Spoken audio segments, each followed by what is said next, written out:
बिस्मिल्लाहिर्रहमानिर्रहीम अस्सलाम वालेकुम। आज हमारे साथ हैं डॉक्टर मुशाफ, और डॉक्टर मुशाफ से हम जानेंगे कि यूएई में अगर आप एज ए फिजियोथेरेपिस्ट प्रैक्टिस करना चाहते हैं तो उसके लिए क्या तरीक़ेकार है, कैसे पाकिस्तान में रहते हुए आप लाइसेंस हासिल कर सकते हैं। डॉक्टर मुशाफ मेरे बड़े अच्छे दोस्त हैं, हम क्लास फेलो थे, मास्टर्स हमने इकट्ठा किया। और डॉक्टर मुशाफ ने पाकिस्तान में रहते हुए यूएई का लाइसेंस हासिल किया, और फिर इन्होंने यूएई में जाकर जॉब सर्च की, और माशाल्लाह 2 साल इनको मुकम्मल हो गए हैं। तो आज हम इनसे यूएई का इनका एक्सपीरियंस जानेंगे, और इनसे पूछेंगे कि वो लोग जो यूएई में एज ए फिजियोथेरेपिस्ट आना चाहते हैं उनको किन बातों का ख्याल रखना चाहिए, और वो कौन सी ज़रूरी बातें हैं जिनको जहन में रखते हुए यहाँ पर जॉब तलाश की जाए तो जॉब जल्दी मिल जाती है। मुशाब भाई, सबसे पहले तो आपको बहुत बहुत शुक्रिया कि आपने आज हमें टाइम दिया। और सबसे पहले मैं ये जानना चाहूँगा, बल्कि हमारे थ्रू जो देखने वाले हैं उन तक ये ज़रूर आपका मैसेज पहुंचना चाहिए, और आपके सफ़र की दास्तान उनको मालूम होनी चाहिए, ताकि जब वो ये सफ़र शुरू करें तो जो चैलेंजेस आपने फेस किए हैं वो चैलेंजेस उनको सामना ना करना पड़े। तो आपका ये सफ़र कैसे शुरू हुआ, कैसे आप पाकिस्तान से यूएई पहुंचे, कैसे आपने जॉब हासिल की, इसके बारे में बताइएगा। बहुत शुक्रिया नोमान भाई, आपने मौका दिया बोलने का। और ये बहुत अच्छा आप काम कर रहे हैं। जो स्टूडेंट्स या जो आना चाहते हैं बाहर, उनको आप गाइडेंस दे रहे हैं। इस टाइम पे गाइडेंस मिलना, कोई गाइड करे, बहुत रेयर है कि कोई आपको सही रास्ता बता दे इस टाइम पे। बहुत शुक्रिया आपका, थैंक तो यू। इस तरह शुरू करते हैं इस चीज को कि सबसे पहला जो स्टेप होता है, आपने प्लान करना होता है कि आप क्या हम्म। चाह रहे हैं। आप पाकिस्तान से निकलना चाह रहे हैं, आप कहाँ जाना चाह रहे हो। जैसे आप ओमान का प्लान किया, मैंने यूएई का प्लान किया।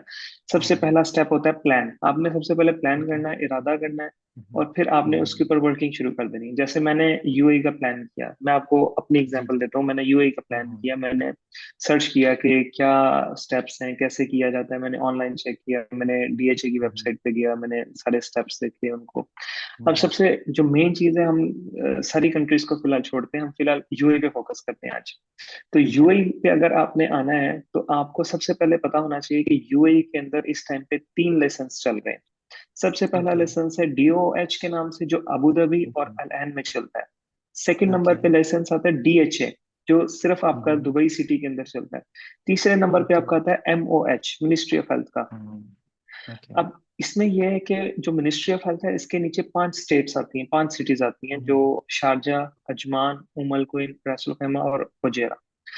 अच्छा, ओके। ये चीज आपने अंडरस्टैंड करनी है कि अगर आपको इन सिटीज में काम करना है तो आपको एमओएच लेना है, अगर आपको दुबई में काम करना है तो आपको डीएच लेना है, अगर आपको अबू धाबी में काम करना है या अलाइन में जाना है तो आपको डीओएच के रूल्स को फॉलो करना है, उसका एग्जाम देना है, और उसका प्रोसेस आपने कंप्लीट करना है। ठीक है। अब तकरीबन ये तीनों लाइसेंस जो हैं वो सिमिलर हैं एक दूसरे से, इनके प्रोसेस मिलते जुलते हैं। इनमें दो ओके। स्टेप्स होते हैं सब में। एक होता है आपका डाटा फ्लो, जिसमें आपके डॉक्यूमेंट्स को वेरीफाई किया जाता है। और ठीक है। दूसरा स्टेप आता है प्रोमेट्रिक, जिसको बोलते हैं एग्जाम, हम्म। जो आपने एग्जाम ठीक है। देना होता है। पाकिस्तान में रह के भी आप एग्जाम दे सकते हैं। ये सारा प्रोसेस आप पाकिस्तान में रह के कर सकते हैं। अभी तक ठीक है। ऐसा ही चल रहा है। हम्म। यहाँ आके देना, यहाँ आके दे दे। अच्छा, इसमें ठीक है। आपने ये सारा आपने प्रोसेस करना है। इस प्रोसेस के लिए कुछ एलिजिबिलिटी क्राइटेरिया होंगे, जो आप वेबसाइट पे जाएंगे आपको मिल जाएंगे। जैसे 2 साल का हम्म। डीबीडी के बाद 2 साल का एक्सपीरियंस मैंडेटरी है, उसके बगैर आप हम्म। लाइसेंस के लिए एलिजिबल ही नहीं। तो 2 साल का ठीक है। क्लिनिकल एक्सपीरियंस, एजुकेशनल एक्सपीरियंस यहाँ पे काउंट नहीं होता। क्लिनिकल हम्म। एक्सपीरियंस आपको चाहिए, तो वो आप ओके। जब 2 साल का एक्सपीरियंस ले लेंगे, डॉक्यूमेंट्स आपके रेडी हम्म। हो जाएंगे, प्रोमेट डाटा फ्लो आपका कंप्लीट हो गया, प्रोमेट्रिक हम्म। आपका हो गया, एग्जाम हो गया, पास हो गए, लाइसेंस मिल गया आपको। अब ओके। नेक्स्ट स्टेप क्या होता है? अब नेक्स्ट हम्म। स्टेप में क्या होता है कि स्टूडेंट्स क्या करते हैं, या जो लाइसेंस पास करते हैं, उनकी कोशिश होती है कि हमें यहीं से बैठे जॉब मिल जाए। ऐसा नहीं होता। ठीक है। ओके। यहाँ से पाकिस्तान से बैठे जॉब लेना, या किसी से कहना कि मुझे जॉब ढूंढ दो, मुझे जॉब ढूंढ दो, या यूएई की लाइफ बहुत फास्ट है। बहुत फास्ट है। ओके। यहाँ पे आपको भागना पड़ता है। यहाँ पे आपको कोई घसीट के अपने साथ नहीं लेके जाएगा, आपको अपनी ओके। दौड़ खुद भागनी है। तो उसमें ठीक है। यह है कि आप पाकिस्तान से बैठ के अगर एक्सपेक्ट कर रहे हैं कि मुझे यहीं से बैठे ही कोई जॉब मिल जाए, कोई यहीं से बुला ले और खत्म हो जाए मेरा सारा मसला, तो इतना इजी नहीं ओके। होता। आपको ओके। थोड़ी कोशिश करनी पड़ती है, हिम्मत करनी पड़ती है, निकलना पड़ता है घर से बाहर। ठीक है। फिर आप पाकिस्तान में रह के अगर आप पूछें कि कितने चांसेस हैं जॉब के, तो मेरा नहीं ख्याल, मैं आपको 5 या 7 या 10% से ज्यादा कहूंगा कि चांसेस हैं, वो भी उस बेस में कि आपकी बहुत ज्यादा कोई लक हो, या आपका कोई हम्म, बहुत ज्यादा क्लोज रिलेटिव यहाँ पे बैठा हो जो अपना मेडिकल सेंटर चला रहा हो, या कोई बहुत हम्म, हाई पोस्ट पे बैठा हो किसी हॉस्पिटल में। अब दूसरी चीज जी, एक ये भी यहाँ पे चीज नोट करने वाली है कि अगर आप यूएई आ रहे हैं, आप एक्सपेक्ट कर रहे हैं कि मैं आते ही गवर्नमेंट जॉब पे लग जाऊं, तो यहाँ पे कुछ हम्म, क्राइटेरियाज हैं। ओके, आपको गवर्नमेंट जॉब के लिए यूएई के 2 साल का एक्सपीरियंस चाहिए। यूएई के अंदर ओके, आके आप 2 साल एक्सपीरियंस करेंगे, फिर आप एलिजिबल हैं हम्म, कि आप गवर्नमेंट जॉब के लिए अप्लाई कर सकते हैं, अदरवाइज आप अप्लाई नहीं कर ओके, सकते। ओके, तो ये सिस्टम्स हैं। हम्म, बाकी जहां तक बात है, फॉर एग्जांपल मैंने आपको बताया कि पाकिस्तान में रह के बहुत कम चांसेस हैं, तो आपका क्या, हम्म, मैं आपको क्या सजेस्ट करूंगा, आप निकलें, आप वीजा लें, हम्म, टिकट लें और यहाँ आ जाएं। अब आप यहाँ ओके, आ गए हैं, अब आपने हम्म, ये देखना है कि आपका, फॉर एग्जांपल मुझे नहीं आइडिया कि हर किसी का अपना, अपनी रिक्वायरमेंट्स, अपने गोल्स होते हैं, ठीक है। जी, जी, अब आपने सबसे पहले ये चीज को सॉर्ट आउट करना है कि आपको आया कि आपको किस एरिया में काम करना है। आप अबू धाबी अलैन वाली हम्म, साइड काम करना है, दुबई में काम करना है, या शारजा हम्म, अजमान के बाकी एमओएच के अंदर काम करना है। ओके, उस लेसन्स पे आप फोकस करेंगे, वो लेसन्स लेंगे। अब ये लेसन्स आपस में चेंज भी हो जाते हैं। आपने फॉर एग्जांपल ओके, डीएचए ले लिया, एमओएच ले लिया या हम्म, डीओएच ले लिया, इन तीनों में से अगर आपके पास एक भी लाइसेंस है तो ये आपस में चेंज हो जाते हैं। उसके 2-3 स्टेप्स हैं। एक तो ये है ओके, कि आप डीएचए से एमओएच विदाउट जॉब कर सकते हैं। अगर आप जॉब कर हम्म, रहे हैं तो 6 महीने जॉब करने के बाद आप कन्वर्ट कर सकते हैं, वो कन्वर्ट होता है। ओके, तो वो ठीक है, एक अलग स्टेप्स है, लेकिन हम उस पे हम्म, कोई और वीडियो बनाएंगे। अभी फिलहाल हम ठीक स्ट्रेट है, चलते हैं लाइसेंस के ऊपर। जी, जी, हाँ, हाँ, तो ठीक है, लाइसेंस मिल गया, आपने टिकट ली, आप यूएई आ गए हैं। अब फॉर एग्जांपल आप हम्म, दुबई आए हैं। अब दुबई में जी, जी, आप देखें, कोशिश प्रेफरेंस आपकी ये होनी चाहिए कि आपको कोई जानने वाला यूएई में हो, जो आपको गाइड हम्म, कर सके, जो आपको थोड़ी हेल्प कर सके इन सेंस ऑफ जी, रेजिडेंस ढूंढने में, हम्म, या आपको ठीक है, ट्रांसपोर्टेशन में, या आपको थोड़ा गाइड कर दे हम्म, कि अच्छा इधर चले जाओ, इधर का इस तरह कर लो, यहाँ पे ऐसे होता है, यहाँ पे हम्म, ऐसे होता है। थोड़ी सी आपको सपोर्ट हो हम्म, जाती है उसमें। हम्म, तो आप आ जाएं, आके आप मेरे ख्याल से जो यहाँ पे जो ज्यादा चल रहा है, एक आपकी लिंक्डइन बहुत ज्यादा चलती है, हम्म, आपकी ओके, इंडीड, हम्म, इंडीड ऐप है वो, हम्म, या वेबसाइट है वो बहुत चलती है। नौकरी गल्फ ठीक है। है, ये 2-3 हाँ, ऑनलाइन हाँ, प्लेटफॉर्म्स हैं, इन पे काफी जॉब्स आती हैं हम्म, और आप ऑनलाइन अप्लाई करते हम्म, हैं, इन पे चांसेस बहुत ठीक है, रेयर होते हैं कि आपको मिल जाए।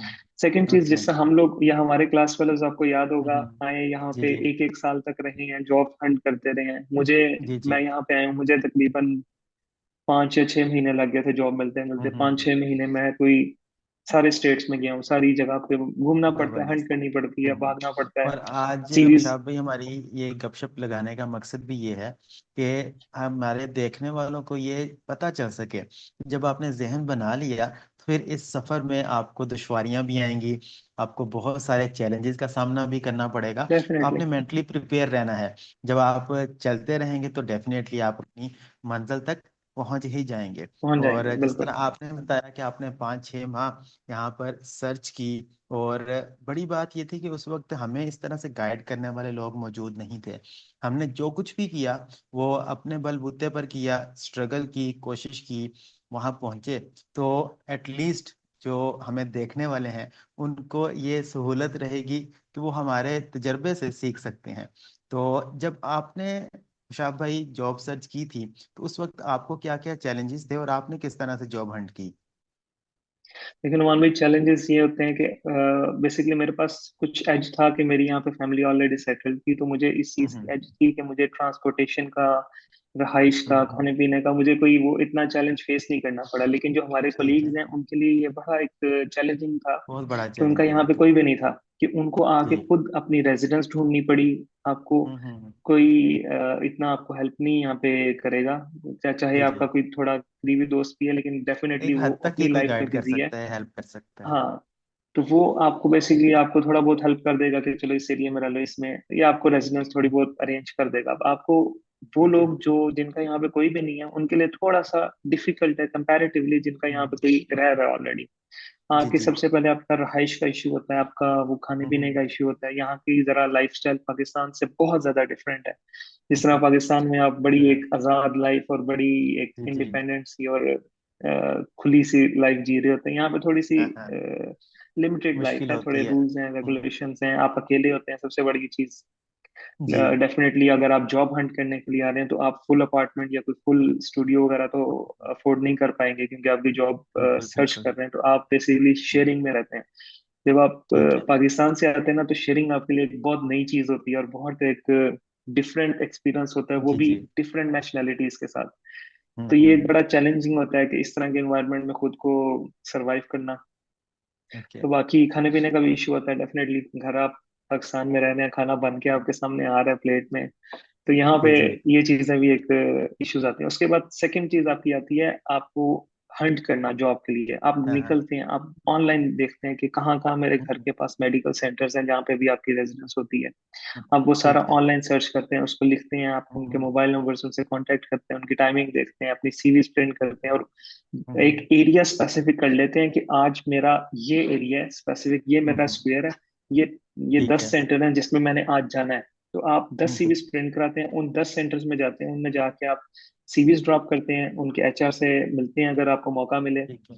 तो इस तरह हम्म, करके डे बाय डे आप कोशिश करते हैं कि पूरा आपने दुबई कवर करना है। ओके। तो दुबई के अंदर ये इजी है कि आपके पास जो है वो मेट्रो की सहूलत होती है, बसेस की अच्छी सहूलत है, वहाँ पे आपको ट्रांसपोर्टेशन का इतना इशू नहीं होता। ठीक है। बाकी दुबई की अगर बात करें तो दुबई में सैचुरेशन इस टाइम इतनी ज्यादा है कि आपको, फ्रेश ग्रेजुएट हैं अगर आप, आपको यहाँ पे जॉब हंट करना एक बहुत बड़ा टास्क है। आपकी लक, आपकी एफर्ट्स, आपका सब्र यहाँ पे ठीक। नजर आता है फिर। तो आप तो डरा रहे हैं तो साथ थोड़ी उम्मीद भी दिला दें कि अगर आप यूएई को टारगेट कर रहे हैं तो सेफर साइड कौन सी है? दुबई के अलावा भी तो कुछ ऑप्शन होंगे ना जहां पर हाँ जॉब्स मिल बिल्कुल, मैं सकती इस है? चीज़ को आपको क्लियर करता हूँ कि आप, बेहतर ये है कि एमओएच की तरफ आए, देखें अपॉर्चुनिटी, देखें आपके, अगर आप डीएचए ले रहे हैं तो आपके पास ऑप्शन क्या है? एक दुबई। जी। अब आप हम्म, डीओएच लेते हैं तो आपके पास दो ऑप्शंस आ जाते हैं, एक अबू धाबी आ जाता है और एक एलएन आ जाता है, और वो ओके। भी एक बहुत बड़ा ऑप्शन है। सबसे बड़ा ऑप्शन इस टाइम पे मेरे ख्याल से एमओएच की तरफ अगर आप आते हैं तो एमओएच के नीचे 5 सिटीज आती हैं। 5 सिटीज ओके। का मतलब है कि आपके लिए बहुत ज्यादा अपॉर्चुनिटीज निकल आती हैं, क्योंकि 5 स्टेट्स है ना, आपके पास ऑप्शंस आ गए हैं। जबरदस्त। अब आपके पास पांच ठीक सिटीज हैं, है। तो इसमें कंपैरेटिवली पे भी अच्छी होती है क्योंकि कंपटीशन कम है, और इस जी तरफ जी। लोग आते नहीं है क्योंकि लोगों को पता नहीं है कि ये रसूल खैमा उम्मल को इन फुजैरा भी कोई चीज है। बिल्कुल। ये भी दुबई के कि इक्वली यूएई सिटीज में हैं। लोगों ने ज्यादा सोचा होता है कि सिर्फ दुबई है या अबू धाबी का किसी हद तक नाम जानते हैं, बाकी ये जो आप बता रहे हैं, जिसने सर्च की है, जिसने एक्सप्लोर किया है, वो तो समझ सकता है, लेकिन जो पाकिस्तान में बैठे हैं उनके लिए ये सारी बातें नई बातें होंगी। तो मुझे एक और बहुत ज्यादा जो लोग सवाल पूछते हैं कि बेसिक सैलरी कितनी मिलती है, इस क्वेश्चन को हम कैटेगराइज कर लेते हैं कि वो लोग जो फ्रेश हैं, यानी कि जिनके पास 2 साल का एक्सपीरियंस है और उन्होंने लाइसेंस एग्जाम पास कर लिया है और अब वो जॉब के लिए सर्च करते हैं, तो उनकी स्टार्टिंग सैलरी क्या होगी। और ऐसे बहुत से जानने वाले हैं जिनके पास पाकिस्तान से 8 साल का, 10 साल का, एवन के एक जानने वाले हैं जिनका 12 साल का एक्सपीरियंस है और उन्होंने अब लाइसेंस एग्जाम क्लियर किया है, उनके पास लाइसेंस मौजूद है। तो अगर वो इस लाइसेंस के बेस पर अप्लाई करते हैं तो उनकी स्टार्टिंग सैलरी क्या होगी? और ओवरऑल पूरे यूएई में स्टार्टिंग सैलरीज कितनी चल रही हैं, दुबई में कितनी हैं और बाकी स्टेट्स में कितनी सैलरी हैं? जी नॉर्मल सैलरीज का जो है ये बड़ा एक कॉम्प्लेक्स सवाल किया आपने।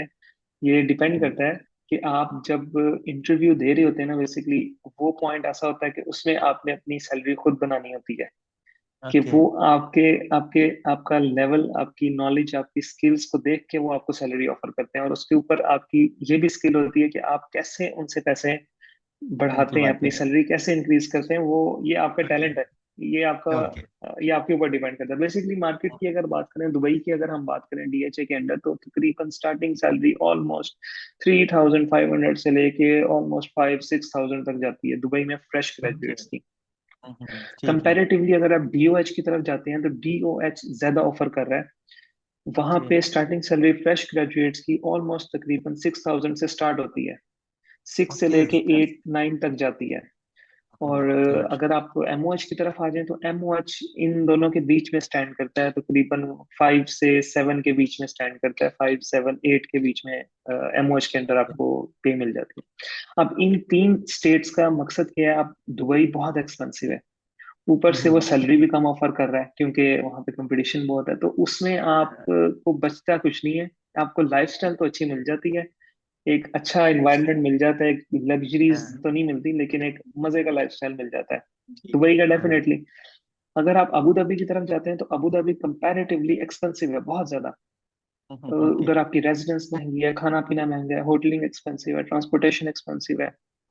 ठीक है। तो आपको सैलरी तो ज्यादा ऑफर कर रहे हैं, लेकिन वहाँ पे आपके एक्सपेंसेस भी ज्यादा होते हैं। अब आप आ जाएं अगर एमओएच वगैरह की तरफ, तो यहाँ पे सैलरीज दुबई से ज्यादा और बीओएच से कम होती हैं। ओके। लेकिन यहाँ पे आपको क्या बचत है कि यहाँ की रेजिडेंस सस्ती है, ट्रांसपोर्टेशन सस्ती है, खाना पीना सस्ता है।